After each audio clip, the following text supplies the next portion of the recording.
If you don't like boring news but still crave the truth, then dive into The Robert and Crew Show. From mind-bending conspiracy theories to wild weather phenomena, we've got it all. Ever wondered what's really happening in your hometown, or what secrets the global news isn't telling you? We dig deep into the core of every story, unraveling the mysteries one podcast at a time.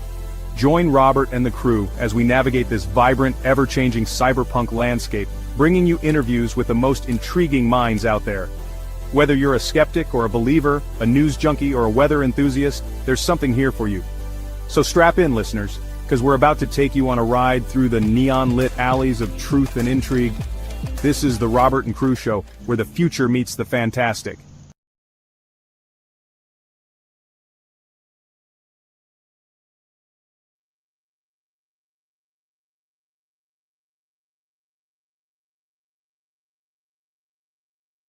Welcome back to the Robert and Crew Show. As always, And I'm Crew. I'm Robert, and you're Crew. And guess what, guys? It's Crew's birthday.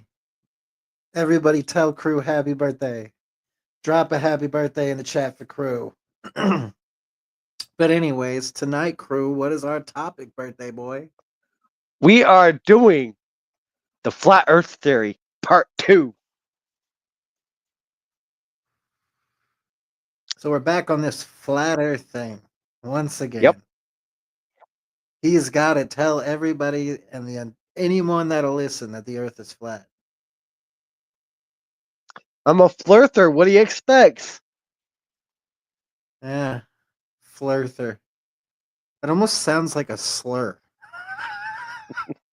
That's basically short for Flat Earther. Julie says, "Hey guys, and happy birthday, Crew." Hello, Julian. Thank you very much. Balloon emoji. Yeah. How you doing tonight, Julie? Just Julie, don't say anything in the OOC chat, the CEW chat. I want to wait until everybody catches on that they know what today is. So, well, if anybody watches the podcast, they already know. not true, but still. But it looks like right now the only person watching is Julie. Julie's interested in your flat Earth.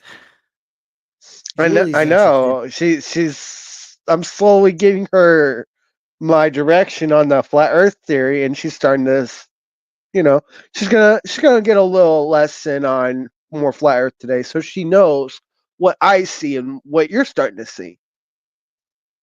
The only two I cannot convince my little sister and my mom.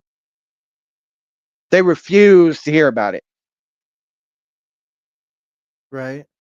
Julie, if you want to share the podcast video, go for it. You are more than welcome to share the video. Yeah, even share it in the OOC chat if you want. Go for it. All right. Well, tonight we're going to be reacting to some of Crew's videos that he found on the Tickety Talk, all about the flat Earth and all about the flirting. We're going to get to this flirting tonight. Yeah, we're going to flirt. That sounds so bad, man. Flirting. But anyway, you want to know something very strange though before we start in the videos? There was one video that I could not send you, but it's weird. It's on TikTok, right? So while I'm looking for flat Earth videos, there was this one boat of a group of people, like one of those small speedboats. Yeah.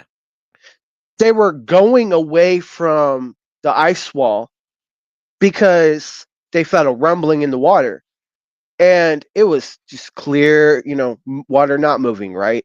And the next thing we know, in the back, you see a big old, tidal wave coming up, preventing them from going to the ice wall. No, it wasn't AI. Yeah, it wasn't AI. This was real. Why couldn't you send me a link? Okay, certain videos you can't send because the people who post it will make it to where you can't share it. Gotcha. Julie says flat Earth is interesting, but it's still round.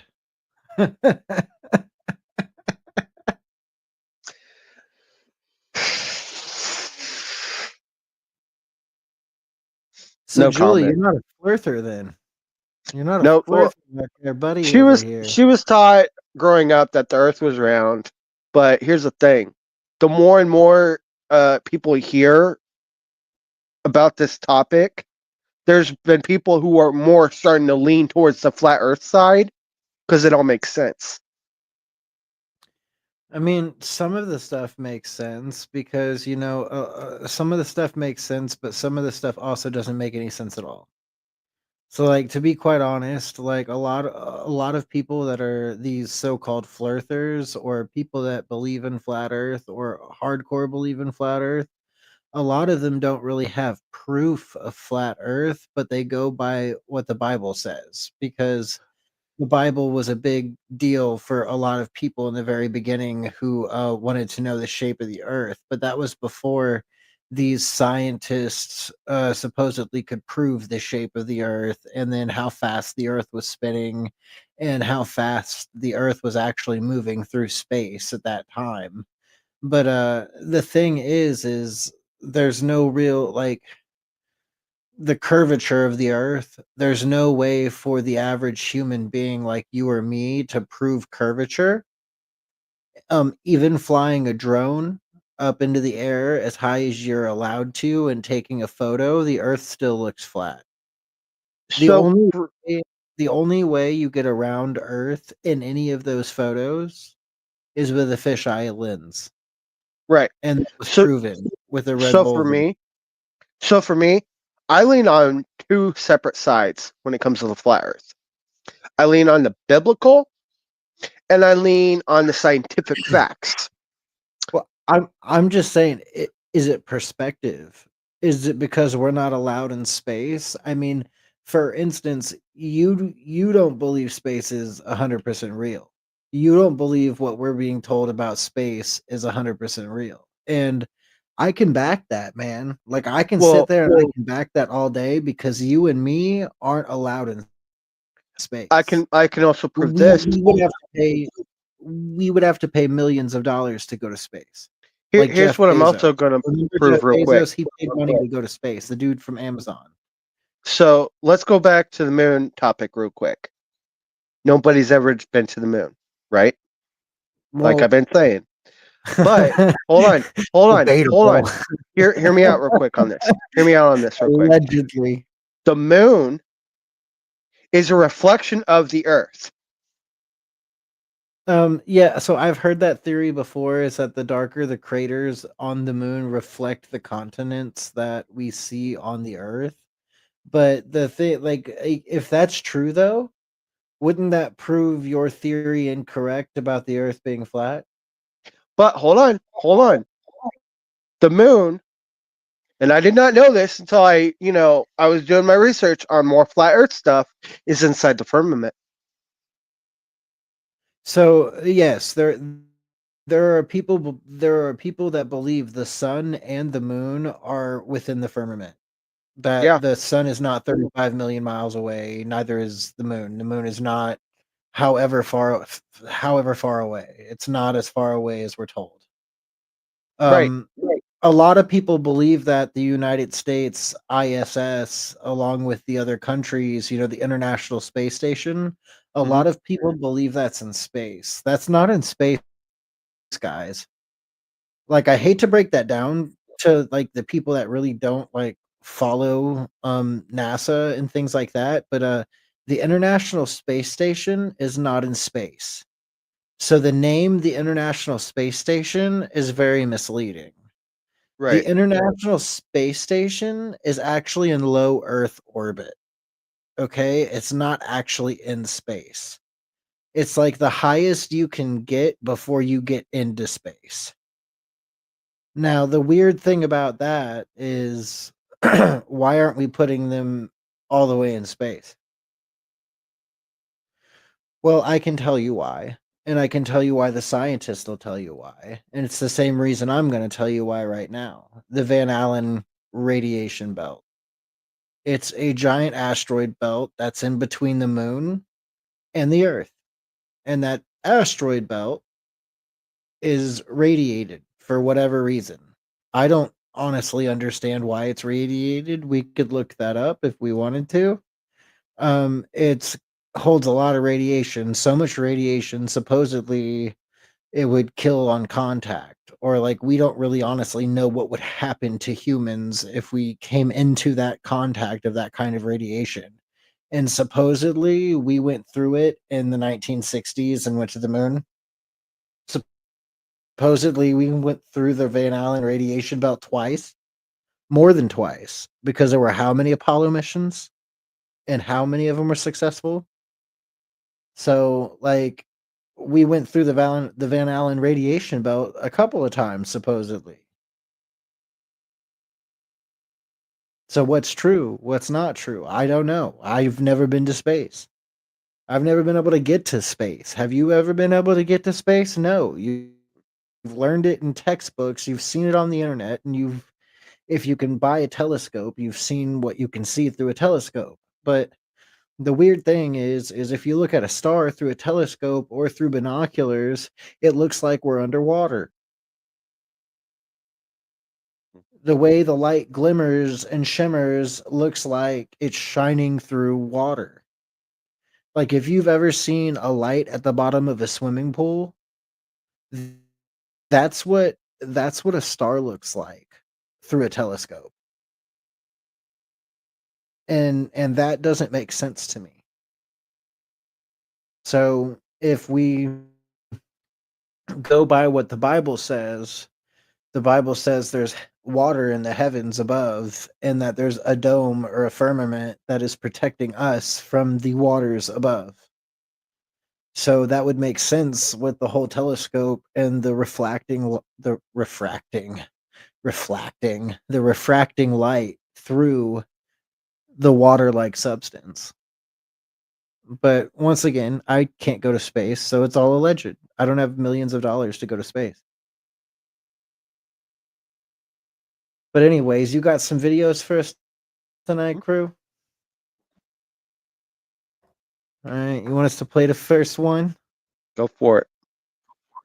Physically held a key that opened every single door in the facility. I had complete access to every compartment they manufactured. What are you blowing the whistle on? That there are technologies at the South Pole Station that people can't even consider that exist on this planet. Directed energy weapon systems is something that people need to get in their vocabulary fast. The ice cube neutrino detector is not simply a passive listening device as presented for the science that they're claiming it to do. It also has the capacity to transmit. There are embedded in the ice what are called digital optical modules, DOMs. They're about the size of a basketball. The array embedded in the ice is 1 kilometer by 1 kilometer by 1 kilometer. It is the world's largest telescope, and now because we have proven that it can transmit, it's the world's largest directed energy weapons system. It is responsible for the earthquakes in Christchurch, New Zealand.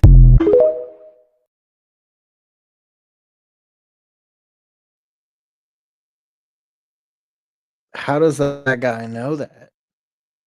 He worked. What did he say? He worked on that project, Mm-hmm. and he had a key that literally opened up all those classified doors. Why is he allowed to tell Sean Ryan that? Because that's who that is. That's Sean Ryan. Oh, by the way, crew, JD says, happy birthday, crew. He also says, I'm open-minded to flat Earth. Thank you, JD, for the happy birthday, and awesome. Welcome to the flat Earth side of this one side. This one crazy rabbit hole that needs to be dug into. So Sean Ryan interviewed that guy. I'd like to watch that whole interview. I'll have to check that interview out. 3 million miles away? I think not. I saw the setup occurring in the cloud patterns from where I was, knowing that tonight would be very likely spectacular to illustrate the placement of the sun in the clouds. And that's also what I'm highlighting here.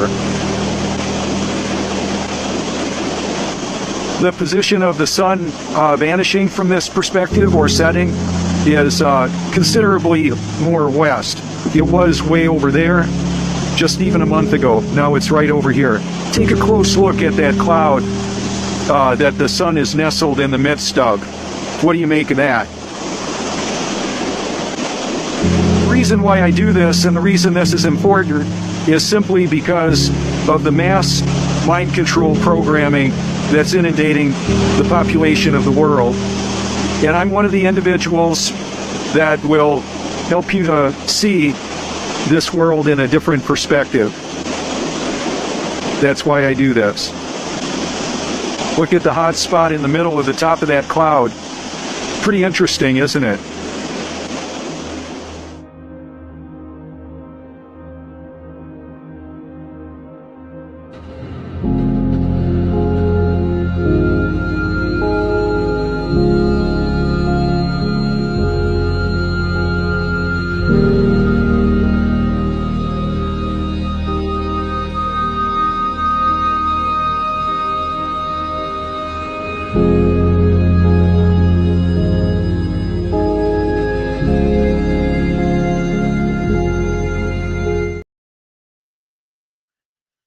So that one's weird. That was weird. Like, if that's a real video, that's like the sun going in between the clouds, which would mean that the sun was within the reach of the clouds, which that's a crazy one. Yeah.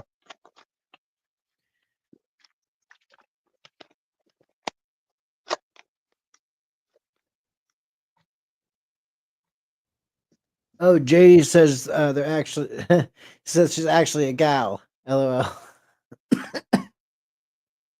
And that now that's an interesting video. But apparently they're a girl. Okay. Not a dude. Okay. Not a dude.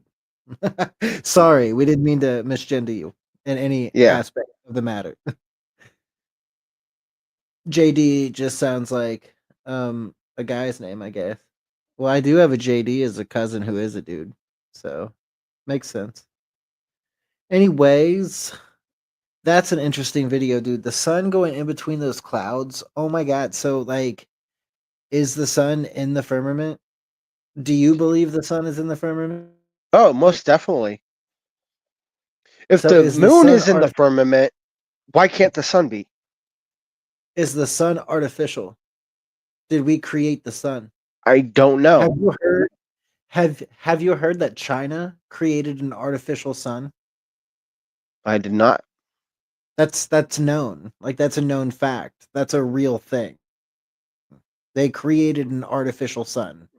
Something that could basically warm the earth just as much as the sun could.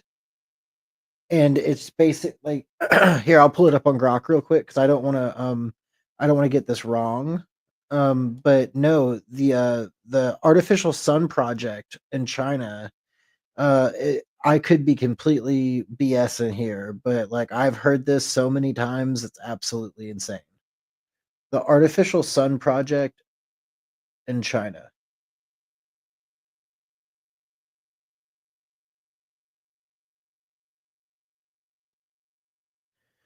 Okay, so here we go. China's artificial sun project primarily refers to its efforts in nuclear fusion research aimed at creating a clean, near-limitless energy source by replicating the process that powers the sun.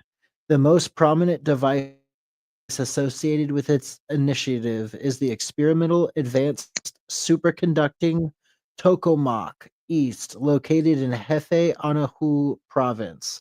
Operated by the Institute of Plasma Physics under the Chinese Academy of Science.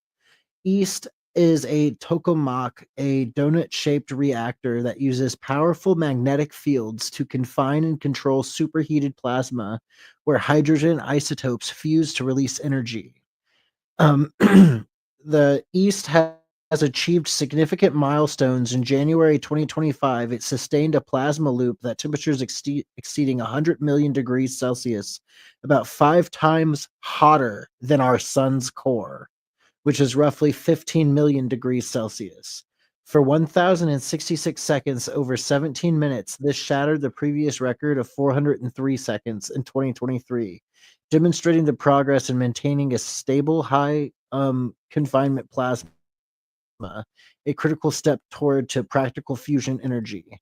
Unlike the sun, which relies on immense gravitational pressure, East compensates with extreme temperatures to fuse atomic nuclei. The goal is to develop fusion as a sustainable energy source and produce greenhouse gases or long-lived radioactive waste, unlike nuclear fusion, even possibly to create a sun.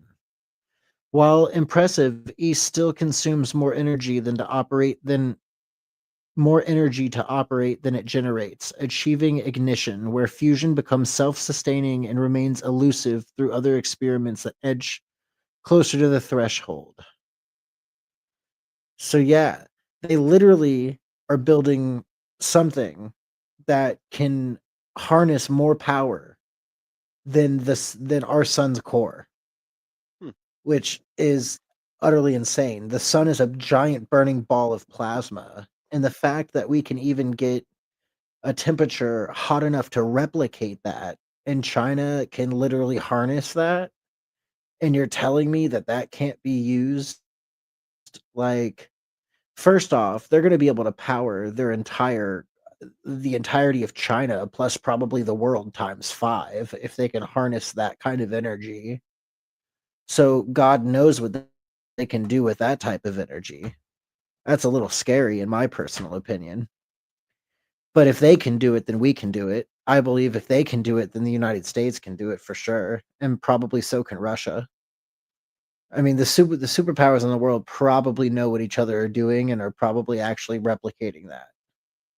But the artificial sun, man, like if we can make something that creates that much power, then what would stop us from knowing that the sun was created or had been created or the process was created and that was in our system already?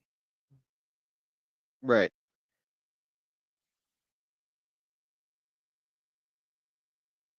Oh yeah, they said I get confused as a guy a lot in here, or this is what JD said. I get confused for a guy here all the time since I've been chatting a little. Thought I should let you know. You're completely and 100% good. I am glad to know because I don't want to upset anybody on accident. And I mean that can get awkward. So thank you for letting us know. Yes, thank you very much. But how about that? An artificial sun in China. Right. And yes, it is 100% real. It is their nuclear fission program. It's pretty crazy looking actually. If you've seen the picture of the artificial sun? Nope. Okay, so I'll show you that real quick before we continue our videos. Because the artificial sun, the picture of it is absolutely insane. China's artificial sun.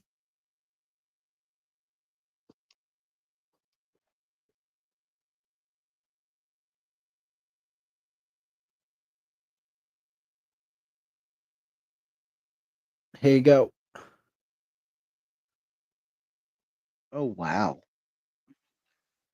Yeah, this is the artificial sun. And when that thing powers on, its core gets hotter than our sun's times 5. How insane. That is insane. The turret's turning our way. The turret's turning at us! Boy, we should hide Adrian in case they think we're trying to kill him.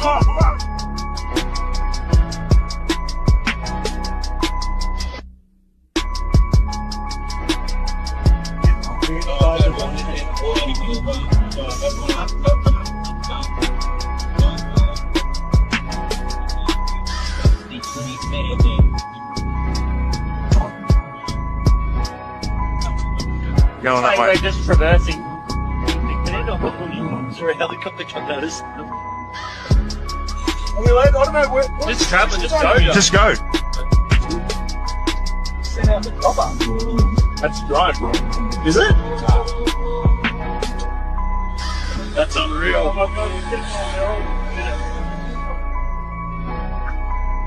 You people think you're free? What happens if an unidentified aircraft flies into the no-fly zone? So we've set up a demo today with this Cessna and the Air National Guard. I'm going to be inside of this Cessna, and we're going to be going rogue.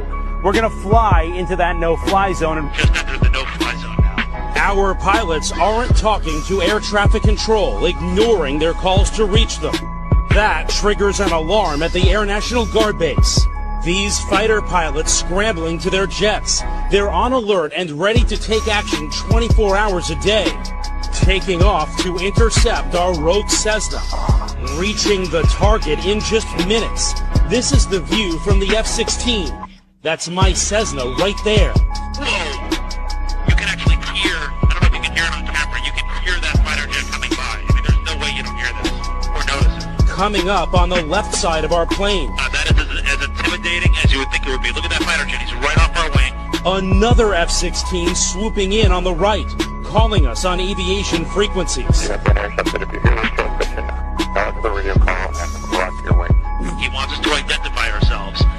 We're a rogue aircraft, remember, for this demonstration, so we're not going to respond at all and see what this fighter jet does. The fighters want to escort us out of the area.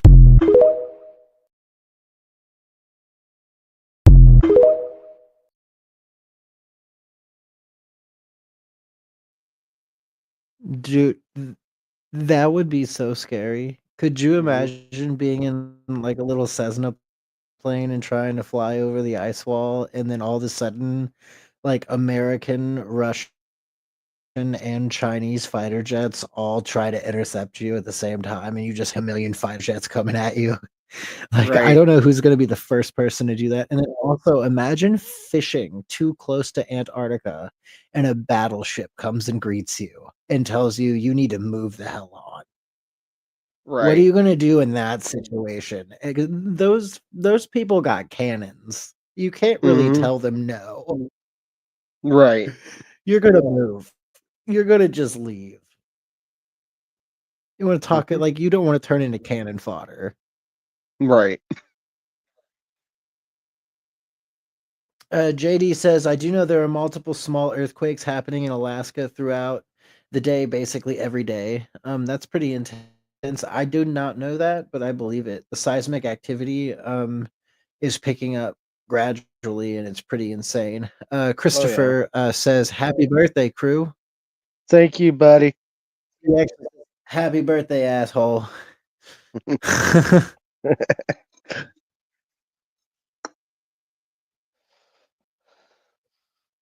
All right, so I guess don't try to fly over the no-fly zone because you'll get escorted out by fighter jets, and don't definitely go don't swimming fishing there. too close to Antarctica. Don't go swimming and don't go fishing. Don't do any of that. You're gonna get Yeah. escorted out by a battleship. Yep. Here we are, we've made it to the ice wall. This is crazy. This must be the edge of the world. Finally, after 2 days crossing the Drake's Passage. Ice wall right there. Wow. Wow, look at these ice walls. I'm so stoked to provide some new evidence that the Earth is flat. So we jumped on the Zodiac and headed straight towards the land. Flat Earth Squad. So I think the edge of the Earth is just behind there. We're gonna hike up over there. It should be just outer space, and it just drops off the back there. That's gonna be the edge of the world. So armed together with a few other Flat Earth believers, we headed directly towards the ice wall. We were getting closer and closer to the edge, but then all of a sudden, our guide said we couldn't go any further due to environmental protection boundaries under the Antarctic Treaty. I was skeptical, to say the least. So we headed back to our ship because independent travel isn't allowed here. Although I was actually happy because I provided new evidence to show that this is the ice wall and the Earth is flat. You're welcome.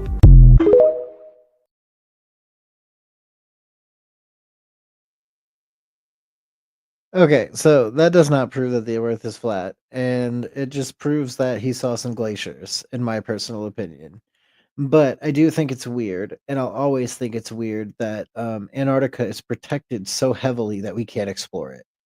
That just rubs me the wrong way. If it's Right. supposedly just a land filled with ice and nothing but penguins and polar bears and some ice here and some ice there, then why can't we explore it? That doesn't make any sense.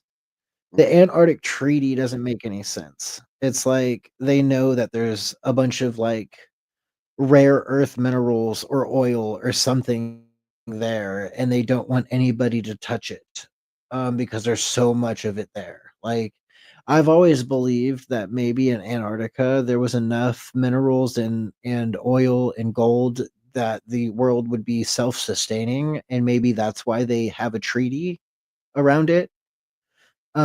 Basically stating that in order to keep everybody working and have basically a slave force throughout, that Antarctica couldn't be mined or touched because that kind of wealth would basically it would make the world change erratically for the better and for the worse. But that's just my personal opinion. Some other people believe that that ice wall is definitely over the ice wall. There's other cities, towns, possibly even other domed structures, and that the Earth keeps going, and that like how people believe in outer space. Well, outer space is actually some people just believe that's beyond the ice wall. That's outer space because it's in the outlands. It's the place you don't know of. And they think of aliens as extraterrestrials, and that's exoterra or extraterrestrial. So a being from the extra space. So I always thought that was pretty interesting. That's an interesting take on outer space. Um Chris says, "Sounds like fun. Crew, quit playing peekaboo." JD says, what if Antarctica actually is the Garden of Eden and nobody's allowed to go back there as well?" And Julie says, "They must be hiding stuff that they don't want us to know or find out about." And JD, that's an interesting thought also, is what Julie says. Well, there's something going on with Antarctica. And you're all Whether or going to see not we in this episode. whether or not we truthfully believe the earth is flat or something along that lines is happening, there's a reason people are not allowed in Antarctica. And it's not, in my opinion, that's not very fair because we should be allowed to explore all of the lands. We were born here. Supposedly these lands were given to us. All people should be able to explore, in my personal opinion. But anyways, let's hit another video. This kind of blew my mind when I first discovered it, but the moon is an inverted mirrored reflection. So this is the image we're all used to seeing on the moon. We always see the same side, the same image on the moon. Someone mapped it all out. Then they realized this portion of the moon, this is actually the land that we inhabit. It's a full map of our territory. If it's stretched out onto a globe model, it doesn't really make sense. But this is very interesting. The image on the moon is actually a map of the plane that we inhabit, the flat plane. So this is interesting. This is all of our known world. The surrounding ice is the ice ring of Antarctica. But the interesting part, there is all this extra land outside of the ice ring. What is that all about?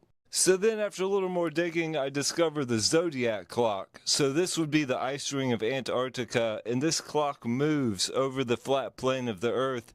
So eventually what's frozen becomes unfrozen, and the old land gets frozen over, so this clock cycles around. Here's another image kind of showing this, currently inhabited portion of the Earth.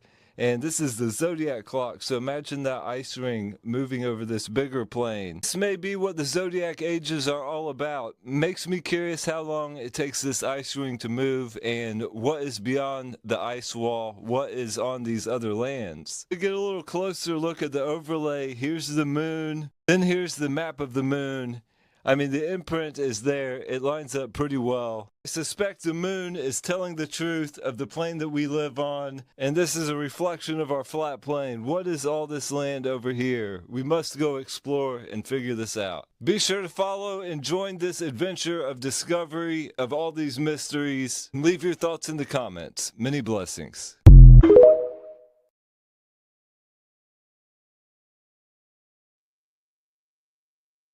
So that's kind of like what we were talking about earlier with how the moon has a reflection of like the Earth's lands.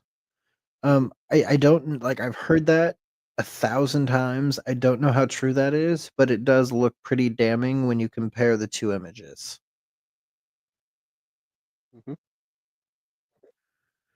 Chris says you're all banned for using social media. For sure, Chris. We know. Yeah. We know. All that ever happens, we just get banned. The moon isn't a rock, okay? Okay. The first time I ever went over to the moon, at that point, I'd only ever remote viewed on planet, like on Earth stuff. I never even thought of going off planet to remote view.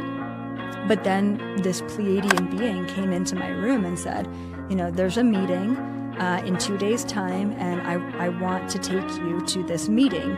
And I said, okay, I'm down. And I wasn't sure, are they going to physically abduct me and take me to the meeting?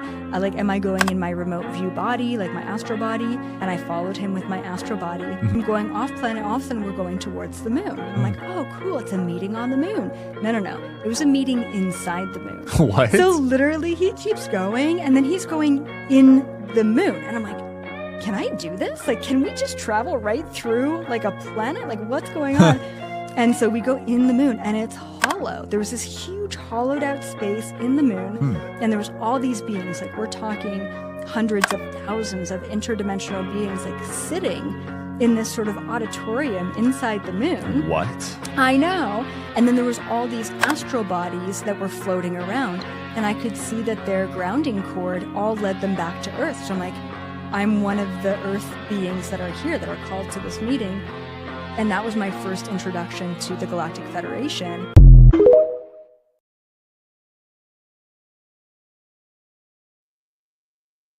That proves your theory So somewhat on the moon being hollow.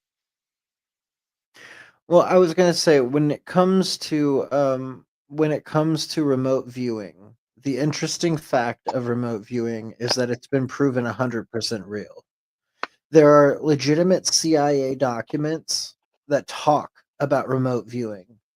The CIA poured millions upon millions upon millions of dollars into remote viewing. They even had remote viewers that helped with drug busts. They helped figure out serial killers, find all different kinds of things, okay? Remote viewing is very weird. It's basically telepathic stuff. I don't know if you've heard of the telepathy tapes. Have you heard of the telepathy tapes? Oh, yeah.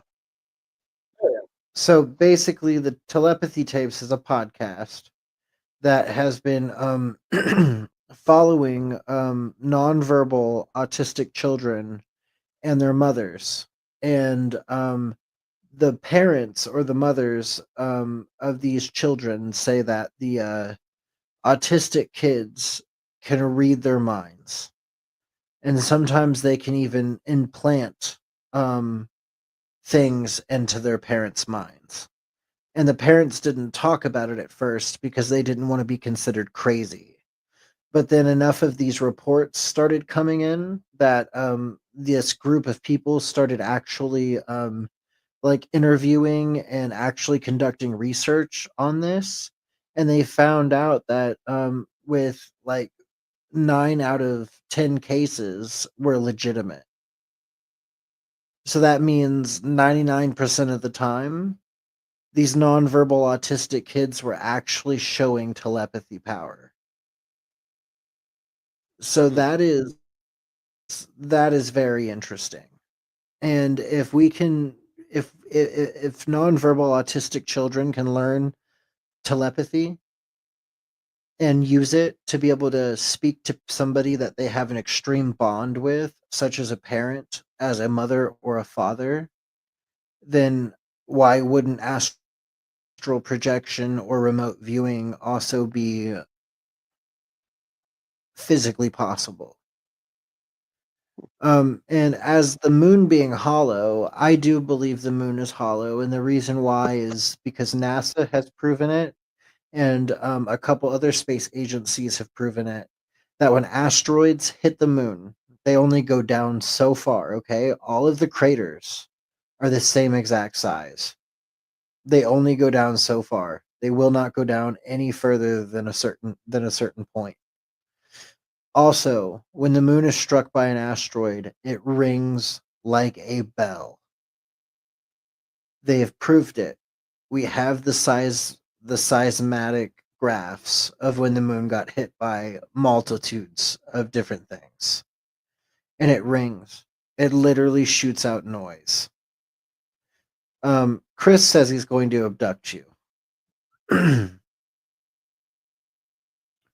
But yeah, no, the moon is a weird one, man. It could be hollow, it might not be hollow, it might just be normal. I don't know, I couldn't tell you.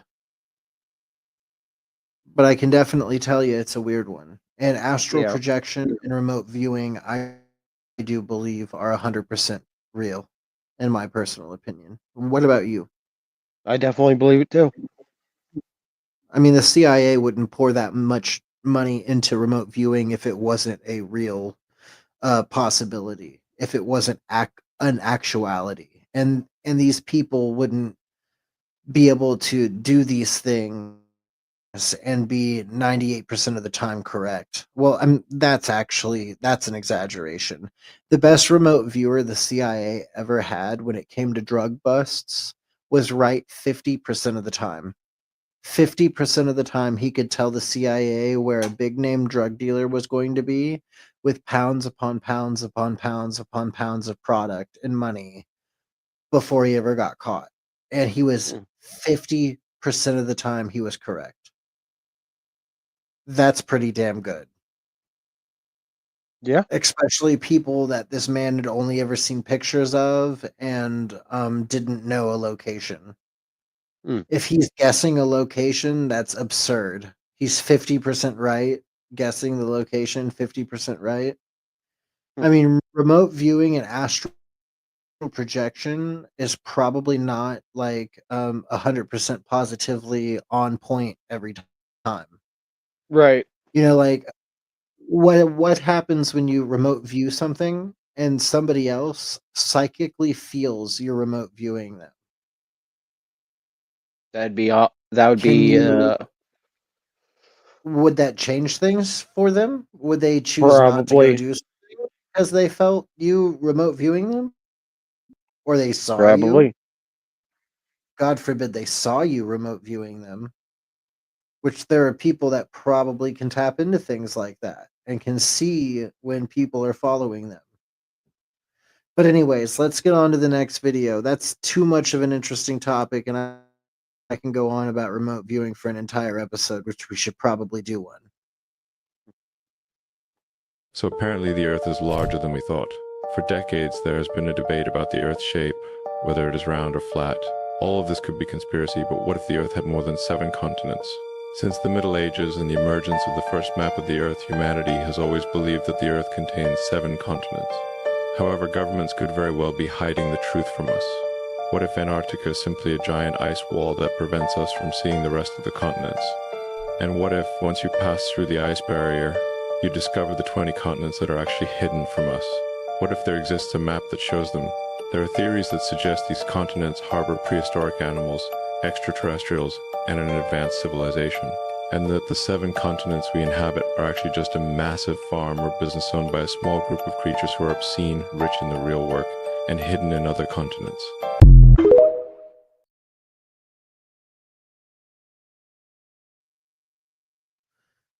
That's a very deep and interesting thought. I hate that the AI chose Elon Musk's voice and used a fake Joe Rogan clip of Elon to like talk about it. But regardless, it's an interesting thought, and the whole point of getting beyond the ice wall is to find these continents, right? Is to find these places that we're not allowed to go, such as the islands of Thoth,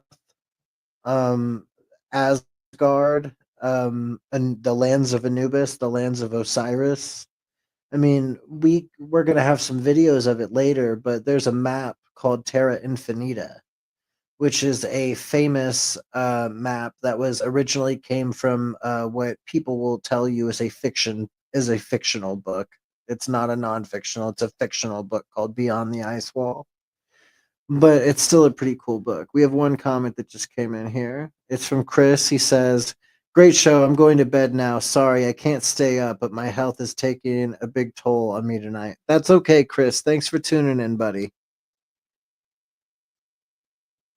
We hope you feel better, man. Yeah, have a good night, Chris, and feel better, brother. Much love from the Robert and Crew Show, Chris. Much love.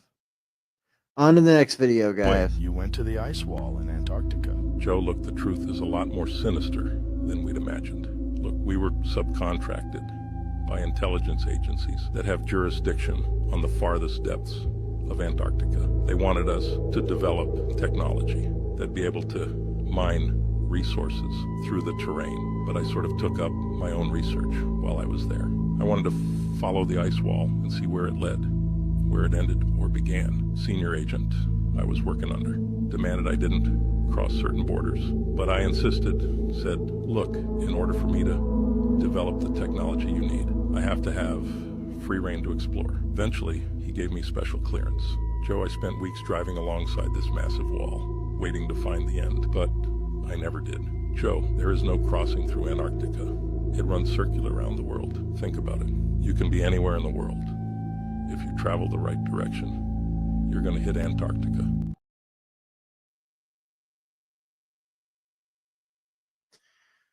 So that's very true. But also that is a fake video. And the reason I say that's a fake video is I've watched so much of the Joe Rogan Experience. It's absolutely insane, and nobody has ever been on the Joe Rogan Experience talking about the Antarctic ice wall besides Eddie Bravo and maybe a couple other flat earther people, but he doesn't take flat earth very seriously, nor does he have people that explain flat earth very often on his show. So I'm going to have to call that video out as fake, but it's a interesting thought. This AI stuff, guys, is getting out of hand these days. Yeah.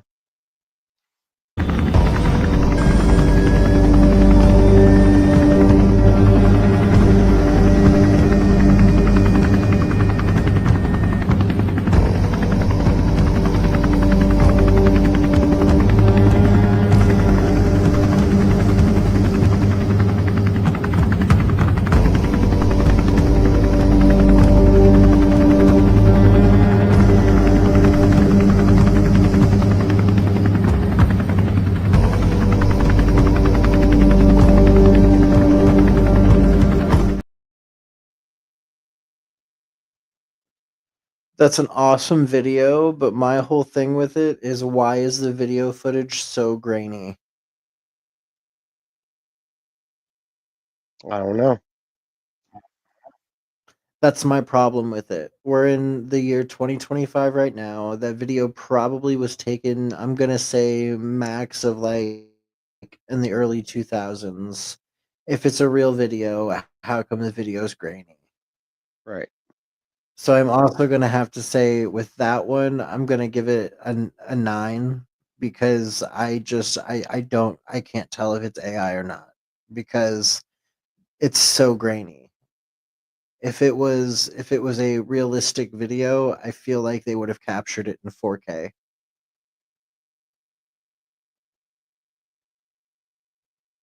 Just my personal opinion.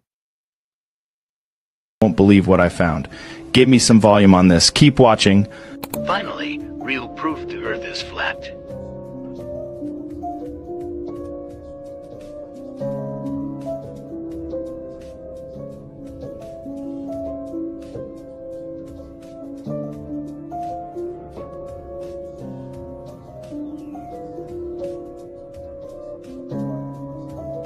One of the greatest proofs that the Earth is flat. We're spinning at 1,000 miles an hour. We're orbiting in the heliocentric model of the Earth, the Sun at 66,600 miles an hour. While doing that, we're chasing the Sun at almost 500,000 miles per hour. So we're corkscrewing and spinning through an infinite universe, never to return to where we were before. The Georgia Guidestones had a little hole drilled in the middle stone, and if you look through it, there is the star Polaris, our North Star. How can we be traveling in all these different directions, traveling infinite distances, and that star just always remains in that hole? There's no way it would be in that circle a day, let alone 40 years. But it was there. Somebody blew it up.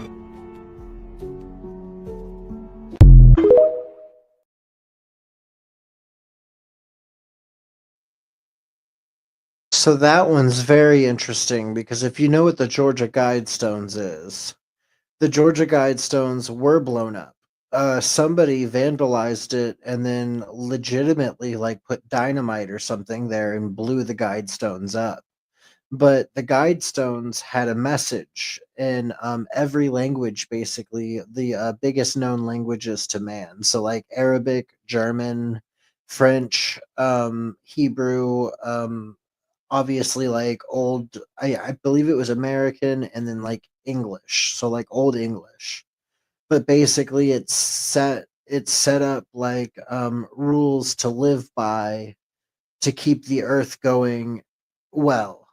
And basically it talked about keeping the population under 50 million. How insane is that? Like the population is way over 50 million today. Like way more than 50 million. But the Guidestone says like 50 million was the priority, which is why everybody's like the Georgia Guidestones prove depopulation. And then also another fact of the Georgia Guidestones is that hole that was drilled into it. It really did. The odd thing about this hole was no matter what time of the year, no matter where we were, no matter when it was, Polaris was always visible through this hole.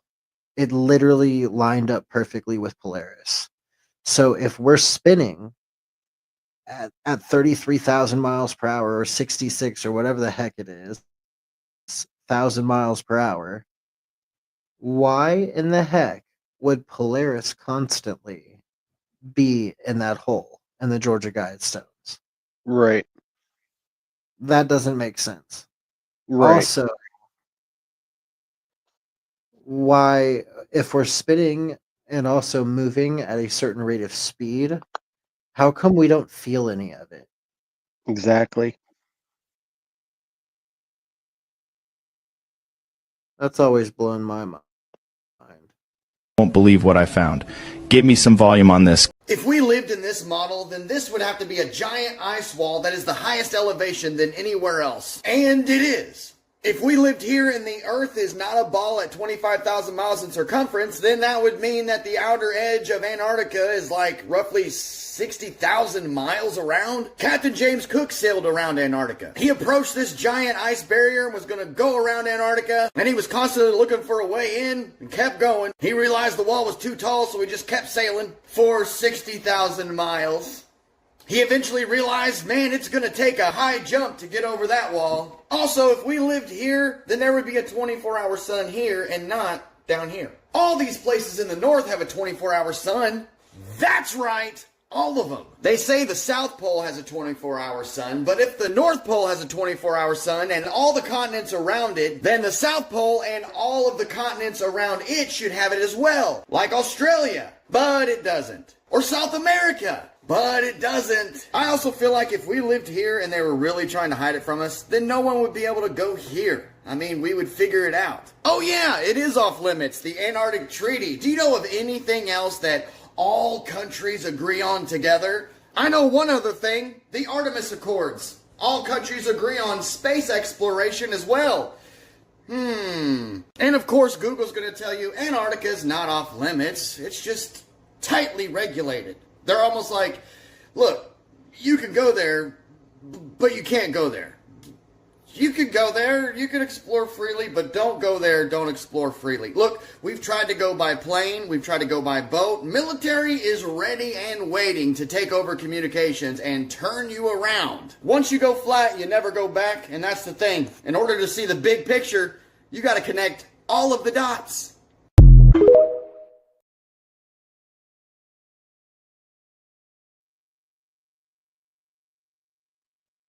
All right, crew, what do you want to say? You look like you want to say something.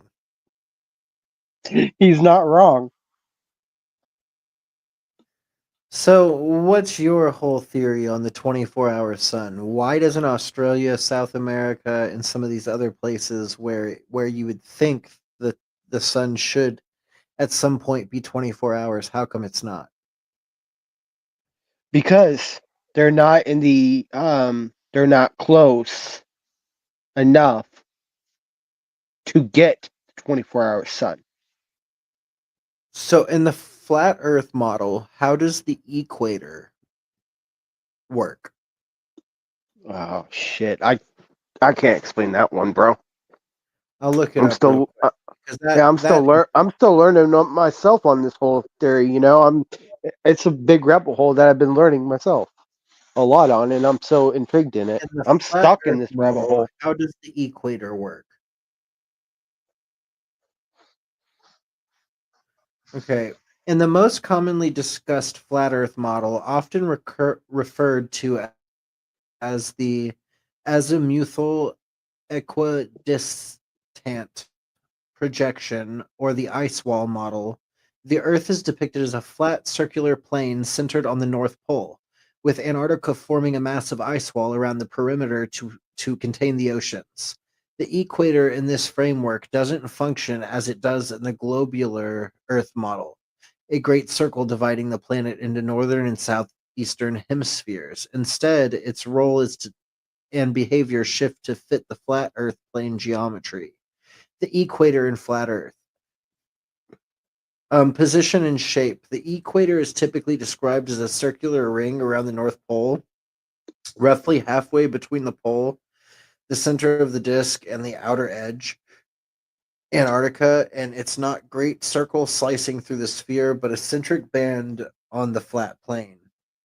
So it would be a band directly across the flat plane. Right. The flat Earth models explain that the equator's climate and daylight patterns using a small, close sun that spirals above the disk. The sun moves in tighter circles near the North Pole during the Northern Hemisphere summer, closer to the center, and wider circles towards the equator beyond during the Southern Hemisphere summer. At the equator, the sun's path is said to hover at an intermediate radius, providing roughly equal day and night lengths year round, about 12 hours each, which aligns with real world observations. This is attributed to the sun's consistent distance from the equatorial ring as it orbits above the plane.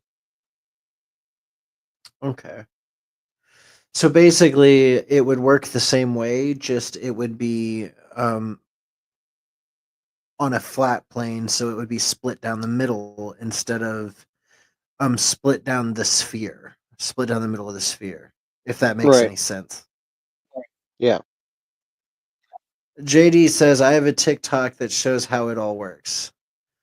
Okay, yeah, I've seen some of these. I think we actually have some of these tonight. So let's get back to this. We're probably going to have to make this a two-parter because we have a lot to go over. So I think tomorrow we're going to have Flat Earth Part 3.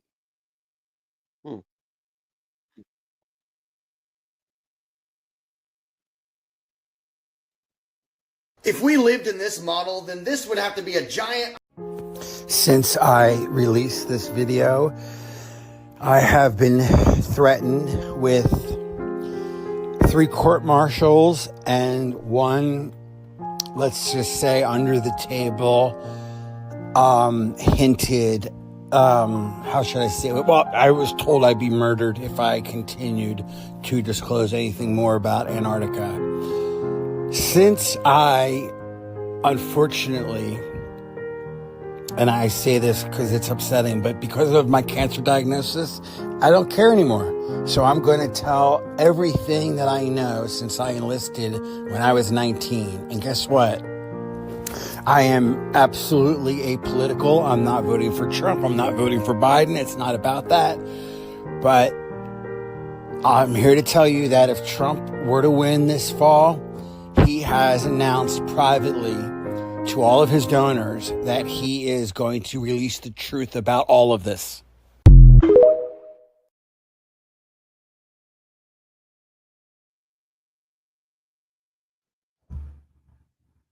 I'll believe it when I see it. Yeah, me too.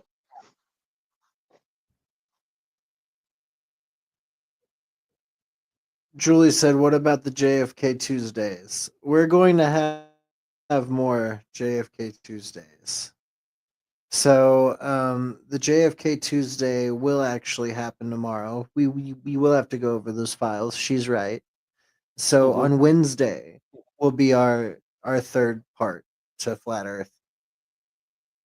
Good call, Julie. Good call. We have the see you next Tuesdays for JFK. Yeah.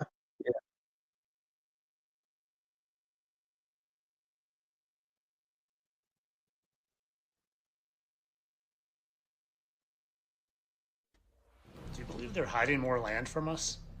Well, I do. And I'm not even talking outside of the ice walls.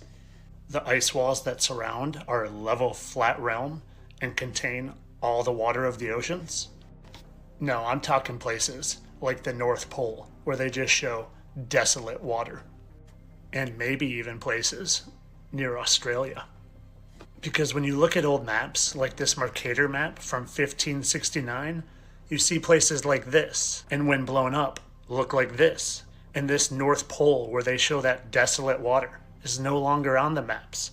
Now, did this disappear, or are they just hiding what our compasses are drawn to in the center of our flat realm? Because not only do they have treaties like the North Pole Treaty that prevents any independent travel to this area, but they also spent millions of dollars and thousands of hours of manpower creating what they call the dew line that is supposedly supposed to detect if anyone is coming across to the United States. But in my opinion, it's to detect if anyone's going towards that center. Above the Arctic Circle comes the first film report of a 3,000-mile radar warning network across the top of the world. The distant early warning line, the dew line. In camps like this, from Baffin Bay across the continent to the Bering Sea, 5,000 men are working. With steam-assisted pile drivers, they are forging an electronic chain to give North America 6 hours of warning of enemy attack. And that creation of that dew line just coincidentally happened to come a few years after Admiral Richard Byrd took a flight to the North Pole and didn't report seeing ice and snow, but land areas consisting of mountains, forest, green vegetation, lakes and rivers, and even an animal resembling a mammoth. So not only do I think they're hiding things in the north, but I think they're hiding things in the south.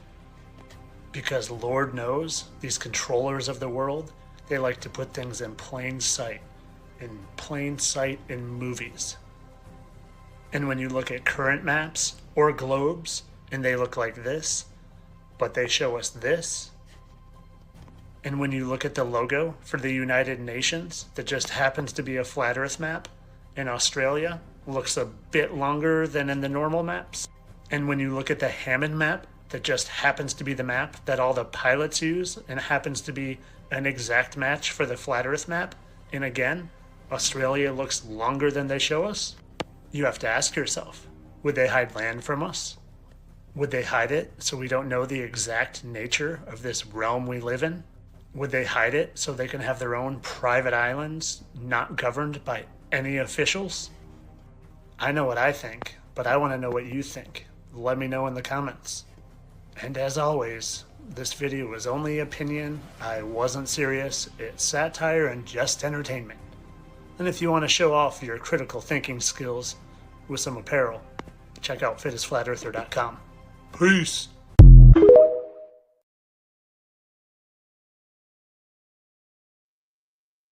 Welcome to the Flirth.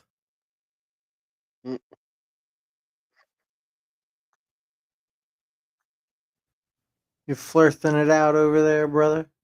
Yes, I am. If you don't believe in the firmament, there's proof of that barrier, video footage. And what you're seeing, I just want to break down for anyone who by chance is here and has no clue what we're talking about. We're talking about lightning sprites. This phenomenon is very mysterious for a reason. It wasn't captured on photo until about the 1980s. But these things occur at heights above 60 miles. And these things are massive, almost 60 miles wide. They make Mount Everest look like a giant stone. These things are huge and powerful, billions of volts of electricity. And when we look at what these things are, they are considered large electrical discharges made up of plasma. How does this prove there's a barrier up above us? Because we can replicate it in the lab with an invention made by Nikola Tesla known as the plasma ball. This thing can replicate lightning sprites brilliantly. And where it comes into proving that there's a barrier up above us is when you try to do this without the barrier. If you remove this barrier, it's not going to work. That's why you see waves moving across this barrier before these things shoot out. When you flip it upside down, it looks like waves in the ocean. And they haven't just been captured on video by NOVA, they've been captured by astronomers. There are people who go out time and time again and film things that should not happen on the globe, but you can see it for yourself. It's there. This necessitates a barrier. This doesn't happen in deep space. A vacuum chamber is not going to have random waves moving in front of luminaries like that.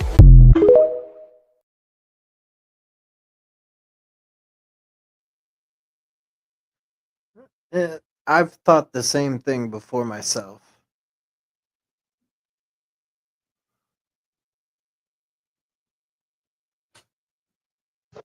Is Antarctica a continent? Or is it an ice wall encompassing the level Earth that we live on, containing the water? Because water always needs a container. It always lays level, dude. Like, everybody knows this, right? Water on a lake, water in the sea, water in the pool. Let's see, level at the top. It's all level, okay? And then you've got this. Like, big problems, guys. No container and no level water on this curved oblate spheroid, ellipsoid, pear, whatever you guys believe it is. And by the way, this is CGI. This isn't a photograph. This is an image produced from a computer. Big difference, guys. Big difference. But anyway, if you didn't know, we don't have a working flat Earth model because 1, we're not allowed to go to the North Pole, and 2, we're not allowed to go past the 60th south latitude right here. And you can see the maximum penalty down here in the red box. I know some of you guys are real thick. You really want a spoon-fed to you. This is the Antarctic Treaty. The provisions of the present treaty shall apply to the area south of the 60th south latitude, including all ice shelves. Keep reading if you please. Also, is there a dome out there? The firmament? Dome, Valkyrie Dome, Dome Argus, Dome A, Dome C. I have no idea if there's a dome.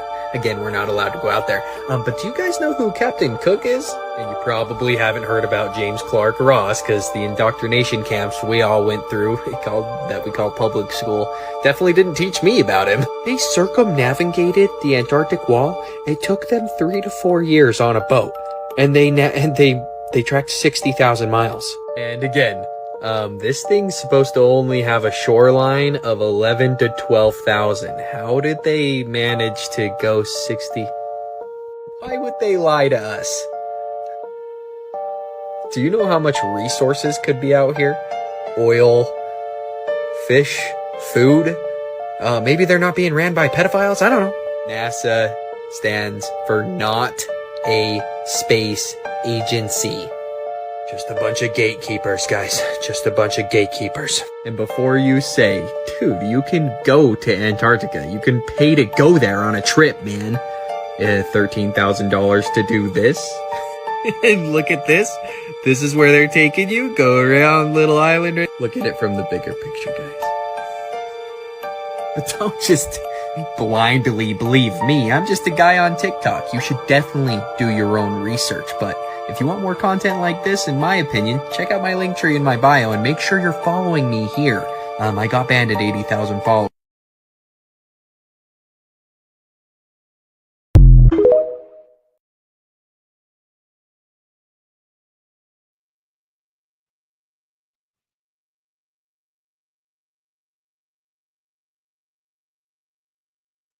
Have you looked up those people?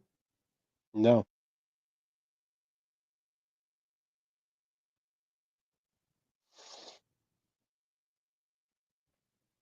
Have you looked up those people ever? No, I haven't. But now I want to see what information they have.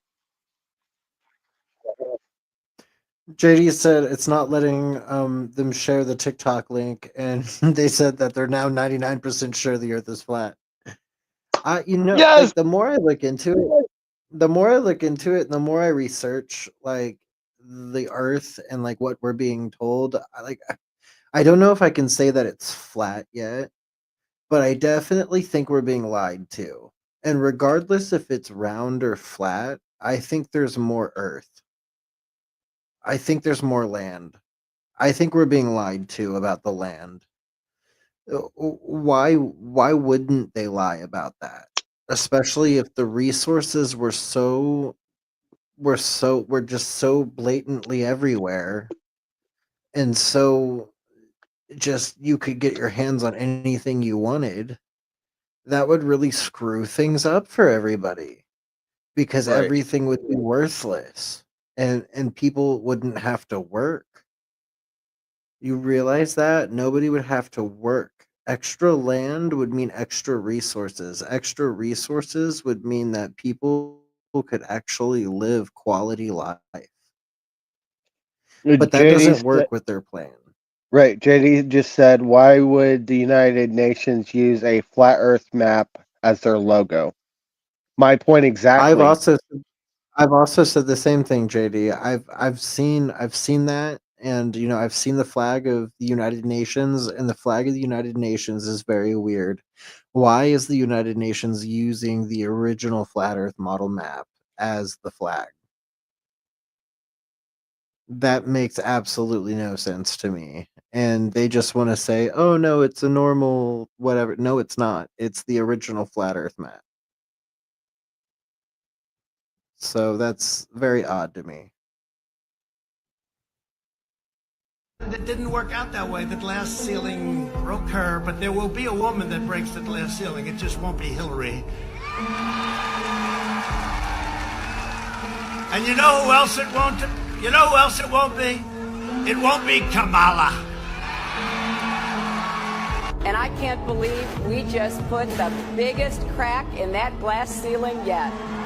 Thanks to you and to everyone who's fought so hard to make this possible. I know we have still not shattered that highest and hardest glass ceiling, but someday someone will, and hopefully sooner than we might think. But we have the Air Force, now we're going to have the Space Force, because it's a whole...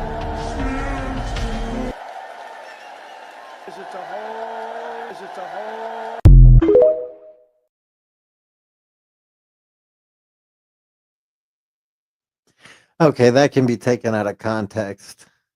But I will say I always thought it was very weird that Hillary Clinton kept referring to breaking the glass ceiling. And I did think that Donald Trump's little snapback about her not being able to break the glass ceiling, but one day a woman would. I believe that that goes both ways. Like, are we referring to the firmament, or are we talking about a woman breaking a milestone that no other woman has, like breaking the glass ceiling? You know what I mean? Like it's a form of speaking. Like he's not necessarily saying the earth is flat. I mean, take it how you want to, but I mean, I could honestly see that as just saying that's an achievement.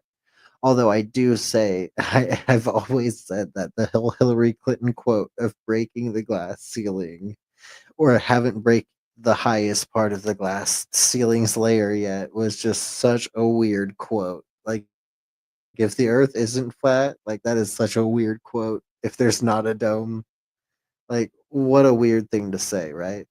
Mm. I mean, is that a normal expression? I don't ever remember I hearing don't that know. before Hillary I've Clinton. never heard it before either.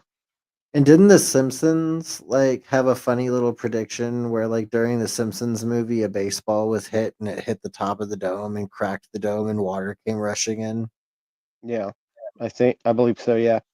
Yeah, so like the Simpsons did it. The earth has to be flat, right? Everything the Simpsons say is true. Then rugged mountain ranges as far as the eye can see. Bunger leans forward in amazement. His eyes have caught a sudden and unbelievable change in scenery. The universal white has turned to chocolate brown, dotted with blue. A cameraman goes into action. 300 square miles of land without snow. Land that might be in New Mexico or Arizona. Pictures alone will prove Bunger has discovered a warm oasis in the shadow of the pole. It is for such supreme moments as this that men brave the hardships of exploration. The astounding, undreamed of fact is that they are over a chain of warm water lakes whose shores, except for small patches, are free of ice and snow. Commander Bunger circles the largest lake in sight, 5 miles long. He comes in to make a landing. Water temperatures must be recorded. Sample was taken. He finds the water fresh, the temperature 38 degrees Fahrenheit. On the shores are vast deposits of coal and of minerals of the utmost importance to civilization.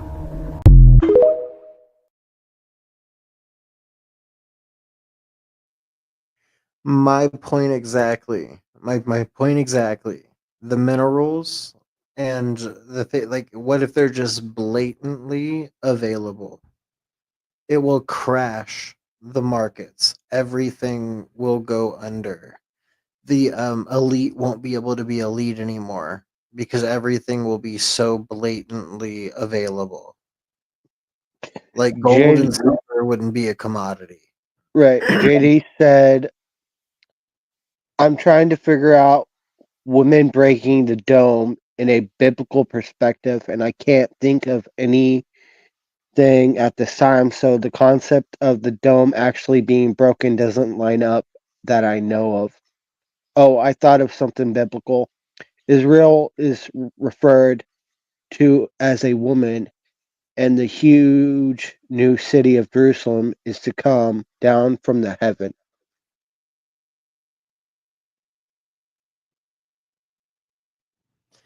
Yeah, yeah, I don't know much about like biblical quotation, so I couldn't tell you. It's Revelation's reference part. Okay.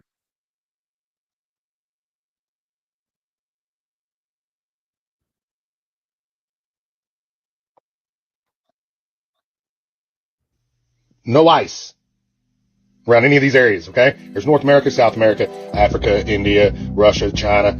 Okay, so very similar to this map. North America, South America, Africa, India, China, Russia. Okay? Only thing different, Australia. There is no Australia here because it hasn't been discovered yet. This is 1587. Australia wasn't discovered until 1606. So that's why that's not there. But my main question is, if this is a globe flattened out and this is on the bottom, right? What the fuck is this? There's no ice on it. And guess what? Antarctica hadn't been discovered yet. Antarctica was discovered in 1820. And if you look, oh look, there's an alligator, there's a camel, warm weather animals. So, you want to explain to me, first thing, what the hell is this, all this land? And second thing, what froze them? What happened between 1587 and 1892 where those areas got frozen?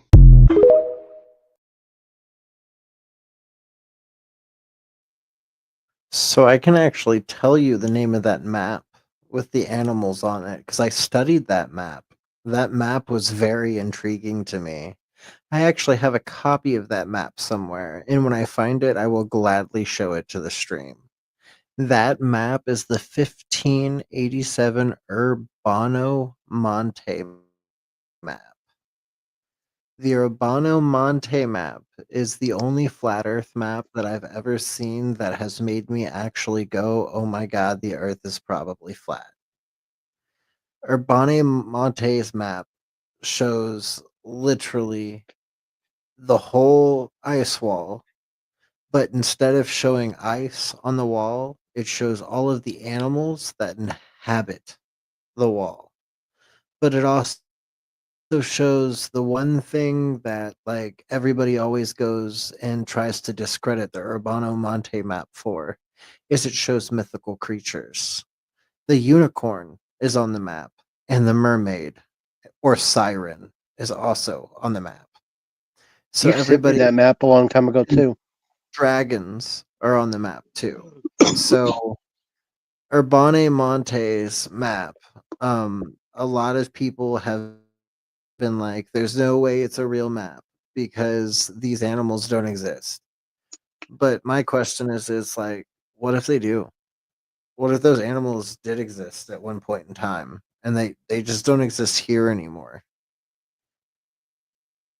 I don't know. It's really weird, and that's the one map that has always caught my attention. That has always been like, holy crap, the Earth is flat. Like this map proves the Earth is flat, in my opinion. JD says, I wonder if it's possible that with a flat Earth, if the sun stopped, Time froze. Would it get cold on the side of the Earth the sun was no longer reaching and create a quick ice age? I definitely think that's a possibility. Right. I 100% think that's a possibility. Um, that would be very scary. Ice ages happen all the time, though. So, like the last ice age, the last mini ice age was not that long ago. When was the last mini ice age?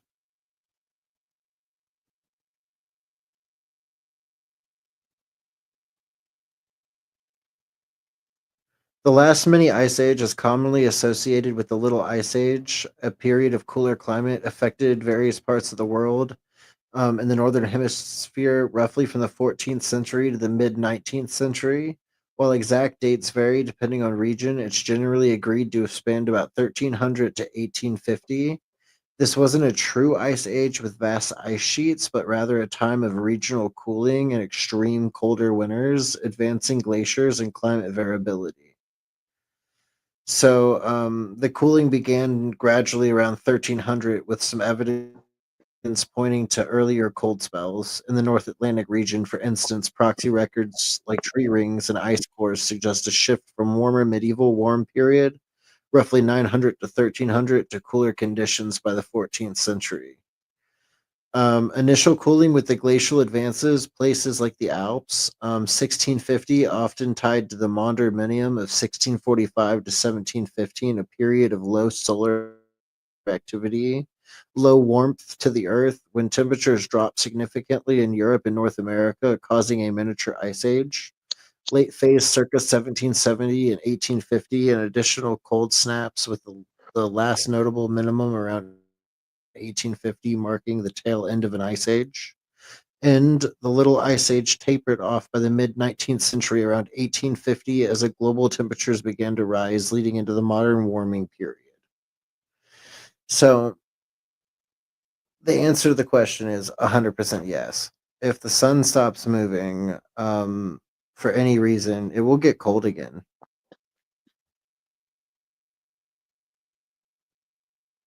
Yep.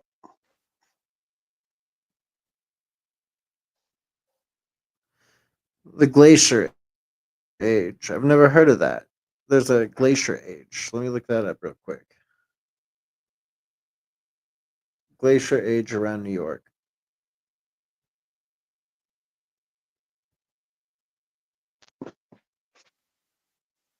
All right, so it says, I assume you're asking about the glacial age or the period when glaciers covered the area around New York, likely referring to the last major glaciation that shaped the region. This tied to the last glacial maximum, the LGM, during the Pleistocene epoch, part of the broader Quaternary Ice Age, which significantly impacted New York's landscape. Timing of the last glacial age around New York, the most recent significant glaciation affecting New York occurred during the Wisconsin glaciation, the final major advance of the Laurentide ice sheet in North America. Peak coverage around 26,500 to 19,000 years ago. The Laurentide ice sheet reached its maximum extent, covering all of New York State, including the area around modern New York City. At this point, the ice was up to 1,000 to 2,000 feet thick over Manhattan, thicker, potentially 5,000 to 10,000 feet farther north near the Adirondacks. Retreat begins warming started around 18,000 years ago, and the ice began retreating from New York City area by 15,000 to 14,000 years ago. The glacier had largely withdrawn from southern New York, leaving behind terminal moraines, e.g., across Staten Island, Brooklyn, and Queens. Full retreat by 12,000 to 11,700 years ago, the ice had melted back far enough that the region entered post-glacial Holocene epoch, with sea levels rising, stabling around 6,000 years ago, shaping modern New York archipelago. So in New York, the ice-depressed bedrock under Manhattan left glacial erratics or boulders in Central Park and deposited terminal moraine that forms high ground in Brooklyn, Queens, and Staten Island. The Hudson River's path was depended into F. Fjord Lake Valley. Long Island formed from outwash plains, sand and gravel from meltwater, and the moraines like Harbor Hill and Ronkonkoma marking the glacier's southern edge. The Hudson Valley and beyond, the ice carved the Finger Lakes, widened the valleys, and rounded the Arondack and the Catskill Mountains, leaving the glaciers Till and Kettle ponds. The glacial age context. The term glacial age isn't a formal geological designation, but likely refers to this Wisconsin glacial phase. The last time the glaciers dominated New York, earlier glaciations, e.g., Illinoisan and Illinoisan, also affected the region over the past 2.6 million years. But evidence of those mostly erased by the Wisconsin Advance, the Little Ice Age, 1850 CE, was later minor cooling event, not a true glaciation. Though it did not cause small glacial advances in the past or in places like the Alps, not New York. So glacial age around New York, you're likely asking, peaked around 20,000 years ago and ended with retreat about 12,000 years ago, leaving dramatic geological fingerprints we see today. Okay, that makes more sense. So New York was basically formed by glaciers. Right. That's extremely interesting. I did not know that. So I learned something new every day. Thank you for pointing that out, JD. Julia says, kind of reminds me of movie the after tomorrow. Yeah, the day after tomorrow, Julie. That's an interesting movie when the Ice Age hits New York. Mm-hmm. Crazy. Well, guys, we got time for one more video, and then we're gonna call it a night, and then we will pick back up on this on Wednesday. But here, we're gonna play the last video tonight. Here we go. Can you can see my screen here? Mm-hmm. All right, so this is called the Flat Earth Sun, Moon, and Zodiac Clock app. The sky is the perfect clock. The sun keeps track of the hours and the days. Wherever the sun is, it's noon, right? The sun will lap the moon every 28 days. So if I speed it up, you'll see that the sun is going to catch up to the moon. The moon, its phases and its position keep track of the weeks and the months. There used to be 13 months of 28 days, but they hijacked that from us also, right? Slow it down, turn on the stars. The stars are spinning the same way from east to west, no matter where you are on Earth. And the stars are going slightly faster than the sun, to where the point where is they'll lap the sun once every 365 days. So right now, the sun is fading back into this constellation. Next month, it'll be in Capricorn. It'll fade back in there, and it'll go through all the zodiacs until it's back to where it is on this day next year, right? So the stars keep track of the seasons and the years.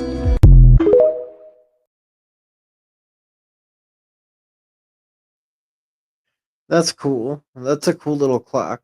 I'd like to have that on my computer, actually, as like a spinning background. Right.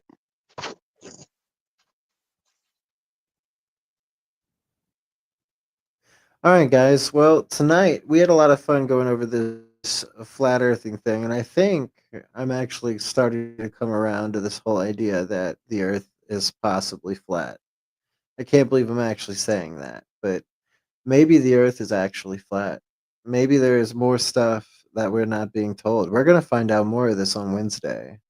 So, guys, if you were as interested as we were in this topic and want to hear more about it, tune in on Wednesday to see part 3 and how this all plays out. As of tomorrow, we're going to be going through our JFK files. And then here, upcoming this Sunday, we have a pretty big interview with an actual, with somebody who considers themselves as an actual pagan witch. So we will be going through that, and it's going to be really fun, and we're going to learn about her lifestyle and what she practices and how she got into it. So that's going to be extremely fun. It's going to be a really cool episode. So We've got a lot of content on the way for you this week. And as always, we hope you have a great night. We loved hanging out with you tonight. And thank you for tuning into the Robert and Crew Show. As always, much love and peace out.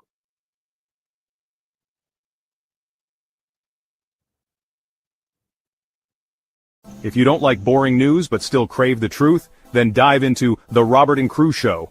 From mind-bending conspiracy theories to wild weather phenomena, we've got it all. Ever wondered what's really happening in your hometown, or what secrets the global news isn't telling you?